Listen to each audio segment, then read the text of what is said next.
Good afternoon, everybody. Welcome back to the channel. It's today's Takes with Alex, and I am your host, Alex. We've been diving in to some important topics, aspects of divine service, universal divine service, through the lens of Judaism, because that is what I'm most familiar with. And we try to make the videos as universal and accessible for everyone, for wherever you're practicing, wherever you are in the world. And today is no different. Today we're diving into the importance of, I guess, good vibrations in the food that we eat. Okay, specifically kosher meat, as we'll get into over the course of this video. Kosher meat has to be slaughtered a certain way, where the animal doesn't feel pain. It's not tortured. It's not like left gasping and suffering, but it's a one movement kind of slaughter, and it is ordained and prescribed through the Torah, through divine will. So you can't go wrong. Even though throughout parts of the world, even today, but certainly throughout history, kosher slaughtering, as well as ritual circumcisions, all these different Jewish practices have been, there were attempts to outlaw.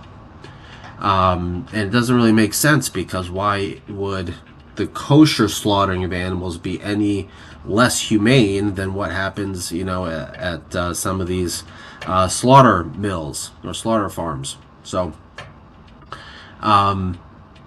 it comes down to it being a spiritual war, a war against allowing for good vibrations in to be produced through the slaughtering. So let's get started.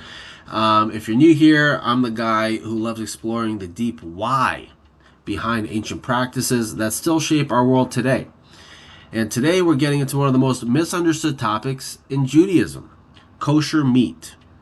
Not the is it healthier debate or the ancient hygiene rules explanations you've heard 1,000 times. We're talking about the spiritual significance, why the Torah cares so deeply about how an animal is slaughtered, what kind of meat ends up on your plate, and how that single act can elevate your entire life from ordinary to holy.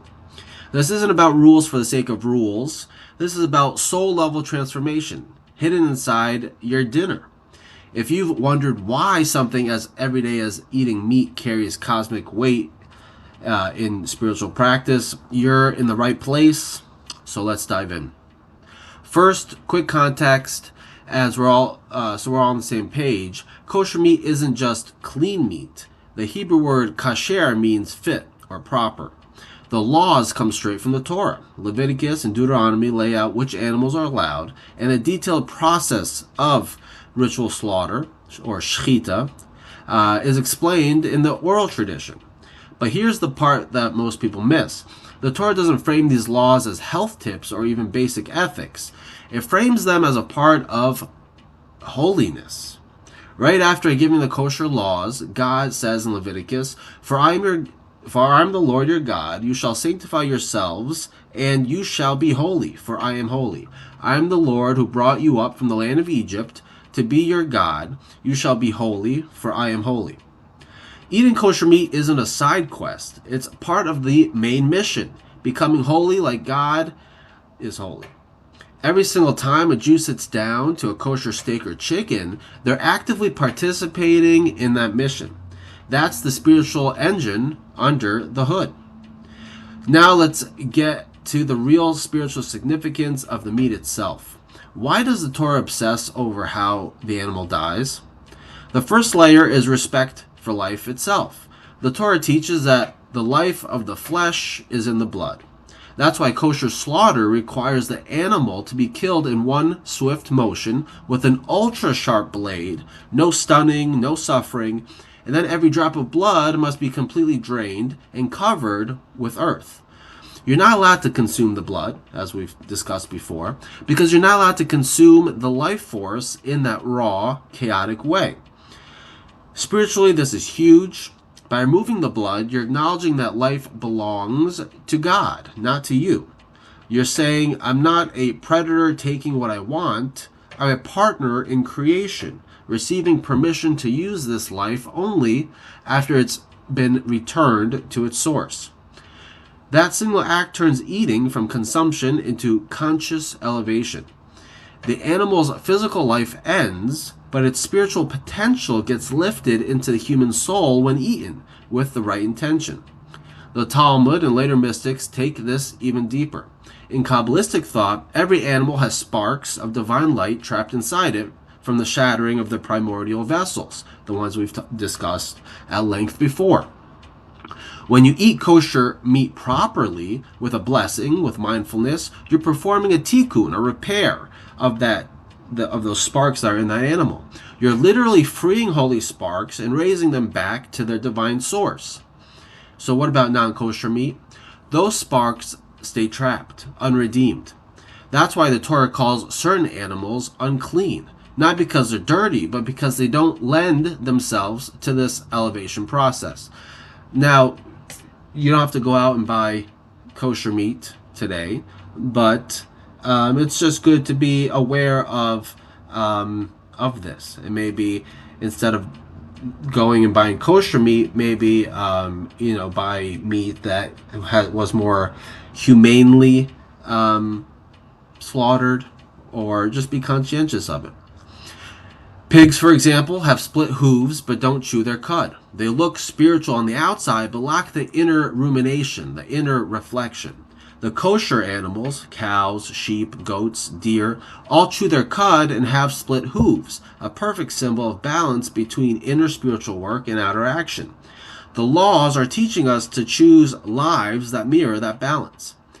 Here's where it gets really practical and beautiful. The spiritual significance of kosher meat isn't abstract philosophy, it's daily discipline that rewires your soul. Every time you choose kosher, you're exercising self-mastery. You're saying no to convenience, no to impulse, no to whatever's in the fridge. In a world that screams, follow your desires, kosher meat forces you to pause and remember, my body is not the boss, my soul is. That pause alone creates space for God consciousness in the most physical act we do 3 times a day, eating. The medieval sage Ramban, or Nachmanides, explains that the entire system exists to prevent cruelty and to train us in compassion. The shochet, the ritual slaughterer, must be a pious, learned person who recites a blessing before each slaughter. The animal must be healthy, right? There cannot be any significant blemish on it. The knife must be checked for nicks so that it's one smooth act and doesn't leave the animal feeling the pain. One mistake and the meat is not kosher. It's not just about the end product, it's about the entire chain being infused with holiness and ethics. Modern neuroscience actually backs up the spiritual intuition here. Studies on mindful eating show that when we eat with intention and gratitude, our bodies process food differently. Less stress, better digestion, deeper satisfaction. The Torah figured this out 3,300 years ago. Kosher meat turns every meal into a mini meditative, God-connected experience. Let's talk about the deeper why meat at all question. The Torah actually didn't start with meat eating. In the Garden of Eden, humans were vegetarians. Meat was only permitted after the flood of Noah as a concession to human nature, but with strict boundaries. The spiritual message here, we're not meant to be angels floating above the physical world. We're meant to take the physical world, including the animal kingdom, and elevate it. Kosher meat is the ultimate example of taking something very physical, flesh, blood, death, and turning it into something sacred. utilizing it, recycling that energy, that life force. In Hasidic thought, the Baal Shem Tov and his students taught that when you eat with the right intention, your soul actually absorbs the spiritual essence of the animal and uses it as fuel for higher service. That chicken you had for Friday night dinner, its life energy is now literally powering your Shabbat songs, your Torah study or your scripture study, and your acts of kindness, right? That recycled energy. That's wild when you think about it. And here's the part that always gives me chills. The Torah says we will return to vegetarianism in the Messianic age. The current system of kosher meat is temporary, a bridge between our imperfect world and the perfected one. Every kosher meal is both a reminder of where we are and a taste of where we're going. So why does all this matter in 2026? Because we live in a world that has completely disconnected the act of eating from anything sacred. Factory farms, ultra-processed food, mindless scrolling while inhaling calories, we've lost the thread. Kosher meat is an ancient technology for reconnecting the physical and the spiritual. It forces mindfulness in the most primal act of survival, eating. Whether you keep kosher or not, the principle is universal. What we consume shapes who we become. The spiritual significance of kosher meat is ultimately this. God gave us a system that says every single bite can act as worship. Every single meal can be a miniature temple service. Okay, so if this video has resonated with you, drop a comment and answer the following. Have you ever experienced the spiritual side of kosher eating? What surprised you most? Hit the like, or not just kosher eating, but conscientious eating. Have you lent your mind to appreciating the fact that what you're eating is going to power you, and have you made it like a part of your spiritual practice, right? That you're consuming this food and it should be used for